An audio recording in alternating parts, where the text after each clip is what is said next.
Hello मेरे प्यारे से दोस्तों, जैसा कि हमने पिछले एपिसोड में देखा था कि लुओ फैंग का आमना सामना जिंग यान से हो जाता है, जहां पे वो लुओ फैंग को अपने इल्यूजन डोमेन के अंदर कैप्चर करके उसकी जान लेने के लिए बिल्कुल तैयार होती है। और वहीं पे लुओ फैंग पूरी ही तरीके से अनकॉन्शियस हो चुका था। और अब मेरे प्यारे से दोस्तों, बिना देर किए इस एपिसोड को स्टार्ट करते हैं। मगर उससे पहले जिन प्यारे भाइयों ने मेरी पिछली वीडियो पे कमेंट किया था, मैं उन सबको तहे दिल से धन्यवाद कहना चाहता हूँ। साथ में मेरे प्यारे से दोस्तों, अगर आप लोगों का ऐसे ही सपोर्ट बना रहा तो मैं इससे भी जल्दी एपिसोड को अपलोड करने की पूरी कोशिश करूँगा। मगर उससे पहले प्लीज़ जल्दी से जल्दी 2 के लाइक और 500 कमेंट्स को कंप्लीट कर दें कि मैं आपके लिए ऐसी ही धुएंधार एक्सप्लेनेशन तैयार करके अपलोड कर दूँ। और अब इस एपिसोड को हम स्टार्ट करते हैं। इस एपिसोड की स्टार्टिंग में हमें डिवाइन आई क्लैन की जिंग यान को दिखाया जाता है, जो कि अपनी 2 ड्रैगन स्वॉर्ड को समन करते हुए लुओ फैंग के बेजान शरीर को देख के कहती है कि लुओ फैंग, एंजॉय करो, तुम्हें यहाँ पे पता भी नहीं चलेगा और तुम धूल में मिल जाओगे। ये कहने के साथ वो वहाँ पे जोर जोर से हंसते हुए कहती है कि फाइनली आज मैं अपने साथियों का बदला अपने हाथों से लूंगी। ये कहने के साथ वो अपने डबल ड्रैगन स्वॉर्ड से सीधा ही लुओ फैंग के ऊपर अटैक कर देती है, जहाँ पे वो दोनों ही dragon sword giant dragon form में कन्वर्ट हो जाते हैं और आसमान को चीरते हुए सीधा ही जिंग यान के इल्यूजन डोमेन के अंदर एंटर करते हुए लुओ फैंग को चीरने के लिए बिल्कुल तैयार होते हैं। वो ड्रैगन बिल्कुल लुओ फैंग के सामने आ चुके थे, मगर अभी भी लुओ फैंग हल्का सा भी रिएक्ट नहीं करता है। वो बिल्कुल एक पपेट की तरह अपनी जगह पे खड़ा था।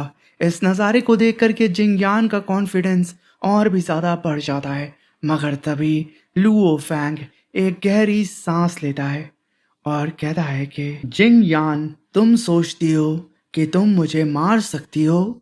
ये कहने के साथ लुओ फैंग तुरंत अपनी आंखों को खोलता है।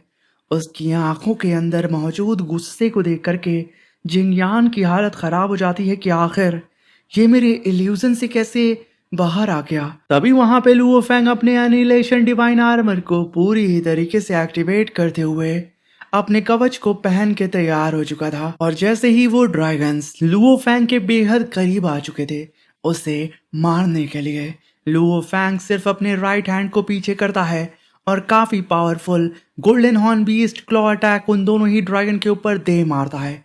उन ड्रैगन के साथ साथ ये अटैक इतना ज्यादा पावरफुल था कि जिंगयान के इल्यूजन डोमेन तक को बीच से फाड़ने लगता है अनगिनत टुकड़ों में।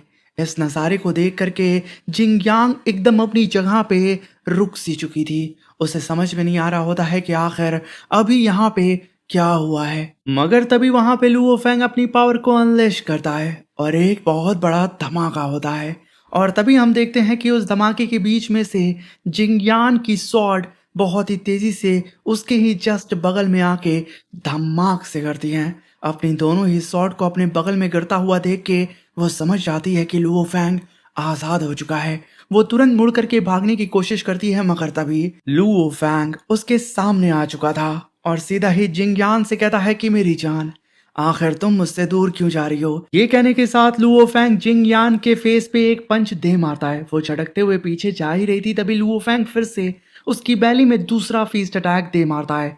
एक अटैक के साथ जिंगयांग झटकते हुए कई सारी चट्टानों को तोड़ते हुए पीछे जाती है, मगर फिर से वो खुद को संभालते हुए लुओ फैंग के ऊपर अपनी डिवाइन आई से multiple spiritual laser beam attack करना स्टार्ट कर देती है। मगर ये सारे ही laser beam spiritual attack Luo Fang की रफ्तार को छू नहीं पाते हैं। लुओ फैंग बहुत ही तेजी से जमीन पे लैंड करता है और भागते हुए बहुत लंबी जंप लगाता है और तुरंत बहुत ही तेजी से जिंगयान के करीब जाता है और उसकी बैली में खींच के एक काफी पावरफुल फीस्ट अटैक करके उसे पीछे ढकेल देता है। मगर तभी जिंगयांग लुओ फैंग के करीब आकर के उससे दो दो हाथ कर रही होती है। मगर यहाँ पे लुओ फैंग जिंगयान के सारे पंचेस के ऊपर पंचों की बरसात करते हुए कहता है कि जिंगयान, मानना पड़ेगा तुम्हारा सोल अटैक काफी जबरदस्त था, लेकिन अफसोस तुम्हारे फिजिकल अटैक और कॉम्बैट पावर बहुत ही कमजोर है। ये कहने के साथ लुओ फैंग सीधा ही जिंगयान के राइट हैंड को सीधा ही अपने राइट हैंड के क्लॉ से पकड़ते हुए लुओ फैंग सीधा उस हाथ को ही उखाड़ करके पीछे फेंक देता है। जिंगयान यहाँ पे एकदम मदहोश हो चुकी थी, उसे समझ में नहीं आ रहा था कि आखिर उसके साथ क्या हुआ। मगर तभी वो अपने हाथ को दोबारा जनरेट करती है और इधर लुओ फैंग फिर से उसके ऊपर काफी पावरफुल फीस्ट अटैक करने के लिए बढ़ चुका था। इस नज़ारे को देख करके जिंगयांग फिर से अपनी पावर को अनलिश करती है और काफी पावरफुल लेजर बीम अटैक करने की कोशिश कर रही थी। मगर तभी लुओ फैंग के अटैक को देख करके वो तुरंत अपने हाथ को आगे करके लुओ फैंग की फीस्ट अटैक को होल्ड करती है। उसके हाथ कांप रहे थे मगर तभी लुओ फैंग फिर से उसे अपने दोनों ही हाथ से पीछे ढकेलते हुए पीछे हटता है और एक काफी पावरफुल फीस्ट अटैक सीधा ही जिंगयांग की शील्ड के ऊपर दे मारता है। एक धमाके के साथ जिंगयान पीछे झटक के जाती है मगर वो खुद को स्टेबल करके लुओ फैंग के ऊपर काफी पावरफुल लेजर बीम अटैक कर देती है। लुओ फैंग जो कि उसकी तरफ बढ़ रहा था वो तुरंत अपने लेफ्ट एल्बो को आगे की तरफ करता है और शील्ड बना करके उस जिंगयान के अटैक को होल्ड करते हुए अपने लेफ्ट हैंड से जिंगयांग के सर को पकड़ता है और राइट हैंड से उसकी बैली में फिर से एक और घसीट के पंच दे मारता है। इस पंच की दहाड़ इतनी खतरनाक थी कि जिंगयांग के मुंह से खून निकल जाता है और वो छटकते हुए बहुत ही तेजी से पीछे की तरफ गिरते जा रही थी। लुओ फैंग उसकी टांग को पकड़ता है और नचाते हुए सीधा आसमान से जमीन में दे मारता है। जैसे ही वो जमीन पे गिरती है इतना बड़ा धमाका होता है कि जितने भी एलियंस वहां पे मौजूद थे अब सबकी नज़र लुओ फैंग और जिंगयान की फाइट के ऊपर जाके टिक जाती है और उधर जिंगयान लुढ़कते गिरते पड़ते खुद को संभालती है और उसे समझ में नहीं आ रहा होता है कि आखिर वो किस मॉन्स्टर से फाइट कर रही है। तभी लुओ फैंग उसके ऊपर एक जाइंट से स्टोन से ही अटैक कर देता है। वो बेचारी कुछ और समझ पाती, वो अपने दोनों ही हाथ को ऊपर करके उस जाइंट से स्टोन को होल्ड करने की कोशिश कर रही होती है और इधर लुओ फैंग इतने बड़े पत्थर को जिंगयांग के ऊपर दे मारा था कि उसके सामने वो छोटी सी चींटी लग रही थी। वो बेचारी अपनी पूरी जी जान लगा के उस पत्थर को होल्ड कर रही थी जैसे कि उसकी पतलून कहीं और से गीली हो जाएगी। मगर तभी लुओ फैंग एक पंच मारते के साथ साथ उस स्टोन को फाड़ के रख देता है और सीधा जिंगयांग के सामने आके फिर से उसके थोबड़े को पकड़ता है और एक और फीस्ट अटैक सीधा ही उसके सर पे दे मारता है। बेचारी का चेहरे का नक्शा यहाँ बदल चुका था। तभी लुओ फैंग अपनी फास्ट रफ्तार से बहुत ही तेजी से जिंगयांग के करीब जा रहा होता है। इस नज़ारे को देख के जिंगयांग गिरते पड़ते दोबारा फिर से अपनी पावर को इकट्ठा करते हुए कहती है कि कमबख्त, आखिर ये इंसान मेरा पीछा क्यों नहीं छोड़ रहा है। ये कहने के साथ वो अपने सामने मल्टीपल शील्ड को बना लेती है जो कि उसके इल्यूजन डोमेन से बने थे। इस चीज को देख के लुओ फैंग बहुत ही तेजी से जो कि उसकी तरफ आ रहा था उसकी रफ्तार स्लो हो जाती है मगर उसके बावजूद लुओ फैंग तुरंत अपने क्लॉ अटैक को जनरेट करता है और काफी powerful beast god claw attack सीधा ही उस इल्यूजन्स के ऊपर दे मारता है। लुओ फैंग का ये क्लॉ अटैक इतना खतरनाक था कि मल्टीपल लेयर जो बनी हुई थी लुओ फैंग को रोकने के लिए वो पूरी शील्ड टूटने लगती है। इस नज़ारे को देख के यहाँ पे जिंगयांग समझ जाती है कि बहुत जल्द लुओ फैंग उसके करीब आ जाएगा और ऐसा होता हुआ नजर आ रहा था, इसलिए वो तुरंत भागती है क्योंकि लिए उसे अच्छी तरीके से पता था कि उसका ये इल्यूजन अटैक लुओ फैंग को ज्यादा देर तक होल्ड नहीं कर सकता है। तभी लुओ फैंग ने उसके इस पूरे के पूरे इल्यूजन डोमेन को तबाह कर दिया था और तभी हम देखते हैं कि लुओ फैंग जस्ट जिंगयांग के बगल में आके अपीयर होता है और कहता है कि लव यू मेरी जान। ये कहने के साथ लुओ फैंग घसीट के एक और फीस्ट अटैक सीधा ही उसके जबड़े पे दे मारता है। एक ही मुक्के के साथ जिंगयांग आसमान से छटकते हुए सीधा जमीन पे आके धमाक से गिरती है और उधर लुओ फैंग उसी के सामने आके जमीन पे लैंड करता है और काफी टशन में अपने हाथों को हिलाते हुए उसकी तरफ बढ़ रहा था जैसे कि अभी के अभी लुओ फैंग अपने पंजों से उसके सीने को चीर देगा। इस चीज को देख के जिंगयान को अपनी मौत साफ साफ सामने नजर आ रही होती है और तभी लुओ फैंग की पावर को देख के लॉर्ड यान यिंग कहते हैं कि लुओ फैंग मेरी सोच से भी ज्यादा ताकतवर निकला। और वहीं पे कुछ एलियंस कहते हैं कि लॉर्ड ऑफ प्योर आई जिंगयांग असल में इस ह्यूमन लुओ फैंग से हार गई हैं। पूरे के पूरे ब्लैक स्पेस के अंदर ये बात आग की तरह फैल जाती है कि किस तरीके से ह्यूमन रेस के लुओ फैंग ने विंग्स लॉर्ड ने डिवाइन आई क्लैन की लॉर्ड ऑफ प्योर आइज जिंग यान की धज्जियां उड़ा दी। वो लोग यही सोच रहे होते हैं कि आखिर ये शख्स ये लुओ फैंग आखिर कितना ज्यादा पावरफुल है। और इधर लुओ फैंग जो कि अब जिंगयांग की जान लेने ही वाला होता है मगर सडन उसकी वर्ल्ड रिंग के अंदर मौजूद ब्लैक टोकन रिएक्ट करने लगता है। लुओ फैंग जो कि जिंग यांग की तरफ अपने कदम को बढ़ा रहा था अब लुओ फैंग के कदम अपने आप ही अपनी जगह पे ठहर से जाते हैं। तभी लुओ फैंग अपने वर्ल्ड रिंग के अंदर उस ब्लैक टोकन को देखता है और तभी लुओ फैंग अपने लेफ्ट साइड गर्दन को घुमाता है, जहां पे वो देख पा रहा होता है साफ साफ Lord of the five chaos के उस स्पेक्ट्रियल चैम्बर को, जिसके अंदर कई सारे हो सकते हैं कि उसके खजाने रखे हों। तभी लुओ फैंग अपनी गर्दन वापस जिंगयांग की तरफ घुमाता है। वो बहुत ही तेजी से मौका पाते ही वहां से भागने लगती है। तभी लुओ फैंग कहता है कि lord of the pure eye Jingyan, मुझे सच में तुम्हारा शुक्रिया अदा करना चाहिए। तुम्हारी वजह से मुझे Lord of the five chaos का हिडन स्पेस चैम्बर मेरी उम्मीद से भी जल्दी मिल गया। और वहीं पे लुओ फैंग की आंखों के सामने से जिंगयांग भाग रही होती है, मगर लुओ फैंग उसके ऊपर रत्ती बराबर भी अहमियत नहीं देता है। लुओ फैंग उसे भागने देता है क्योंकि इस समय ज़रूरी है Lord of the five chaos के इस स्पेक्ट्रियल चैम्बर के अंदर के राज को उजागर करना। तभी लुओ फैंग अपने कदम को सीधा ही उस चैम्बर की तरफ बढ़ाते हुए कहता है कि lord of the five chaos ने आखिर इस स्पेस चैम्बर में मेरे लिए क्या छोड़ा होगा।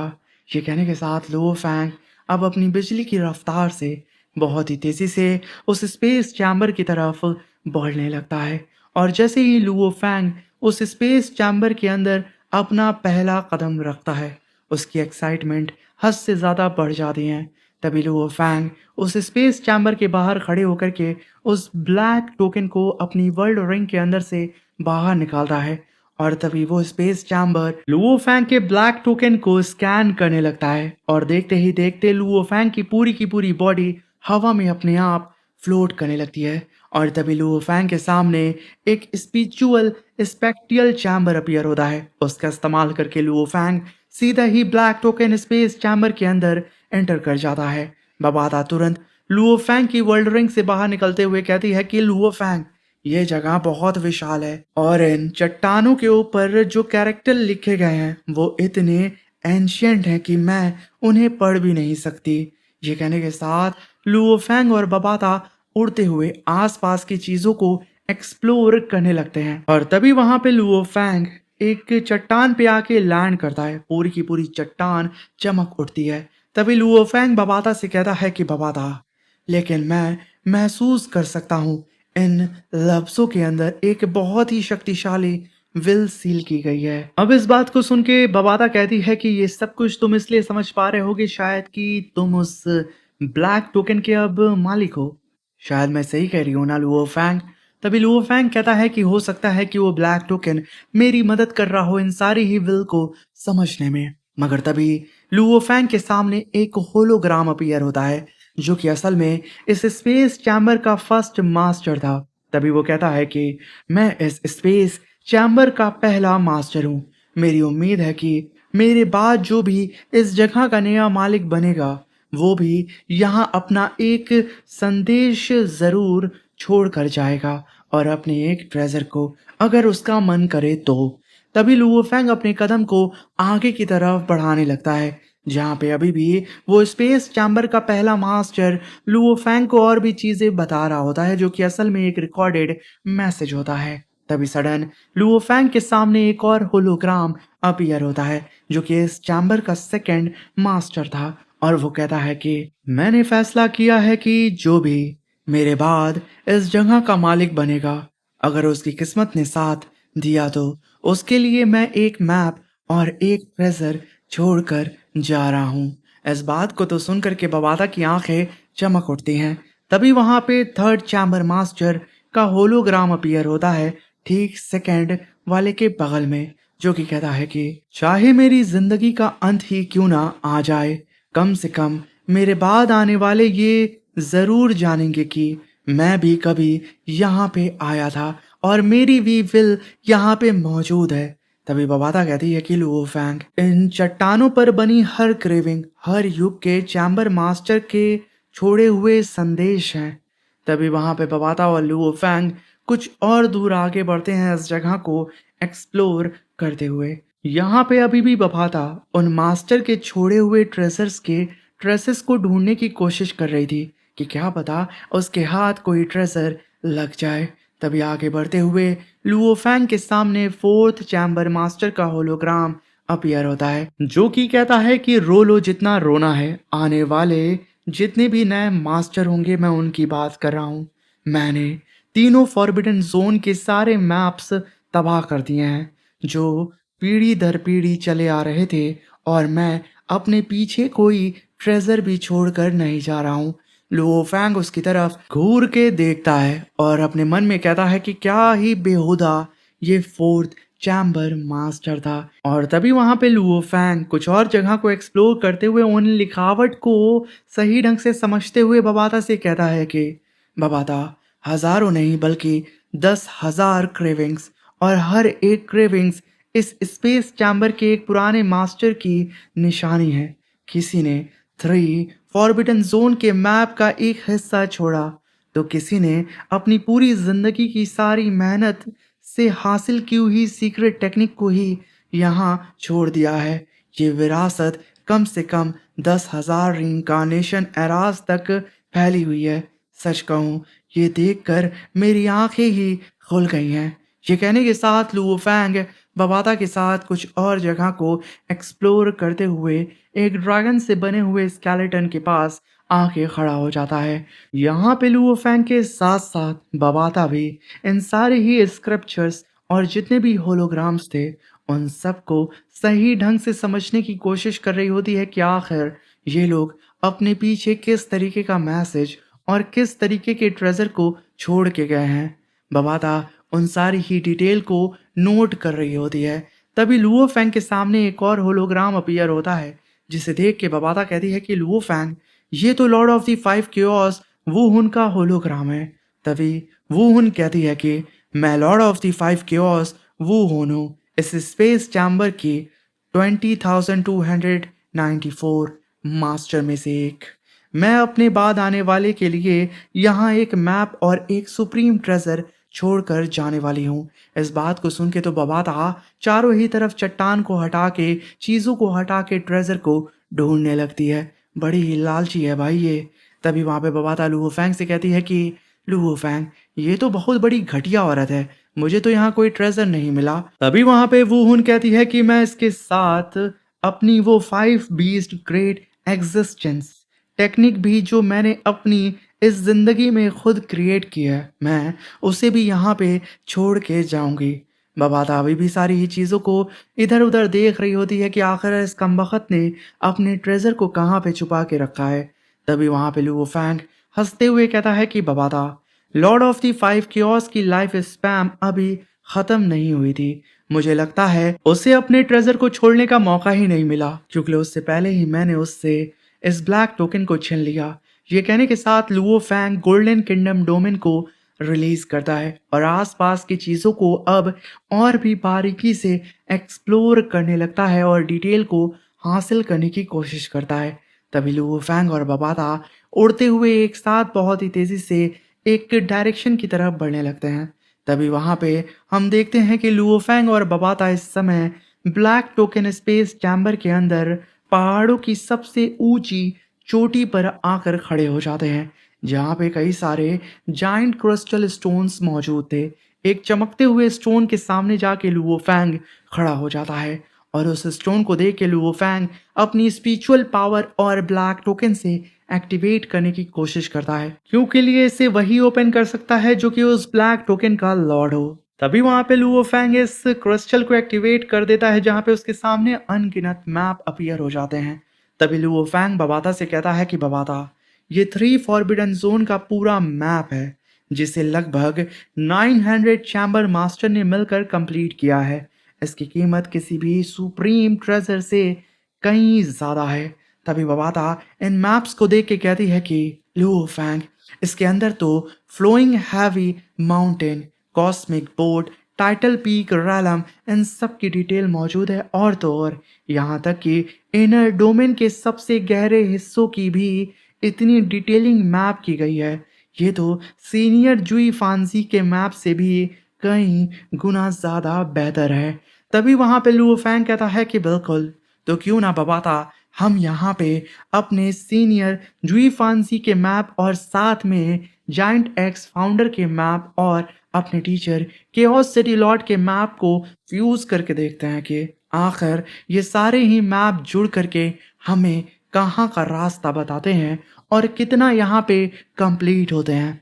इस बात को सुन के तो बबाता एकदम एक्साइटेड होते हुए कहती है कि बिल्कुल बिना देर किए लुओ फैंग अब इन सारे ही मैप्स की कड़ियों को जोड़ना स्टार्ट करो और देखो कि आखिर यहाँ पे क्या रिजल्ट सामने आता है। बबाता यहाँ पे तो हद से ज़्यादा एक्साइटेड हो चुकी थी। तभी वहाँ पे लुओ फैंग अपनी वर्ल्ड रिंग के अंदर से अपने मैप को बाहर निकालता है और तुरंत उनको इन सारे ही मैप के साथ कनेक्ट करने लगता है। लुओ फैंग के ऐसा करते ही वहाँ पे मौजूद सारे ही मैप अपने आप कड़ी दर कड़ी लुओ फैंग के मैप से जुड़ने लगते हैं। देखते ही देखते अब तो लुओ फैंग के पास और भी बेहतरीन मैप आ चुका था, वो भी और भी अच्छे तरीके से डिटेलिंग के साथ। और इसी एक्साइटमेंट सीन के साथ ये शानदार सा एपिसोड ख़त्म होता है। दोस्तों, जो मैंने टारगेट दिया है उसे जल्दी से कंप्लीट कर दें, क्योंकि लिए मेरे प्यारे से दोस्तों आप लोग लाइक और कमेंट करते हैं ना तो हमें मोटिवेशन मिलता है कि हम जल्दी से जल्दी एपिसोड अपलोड करें।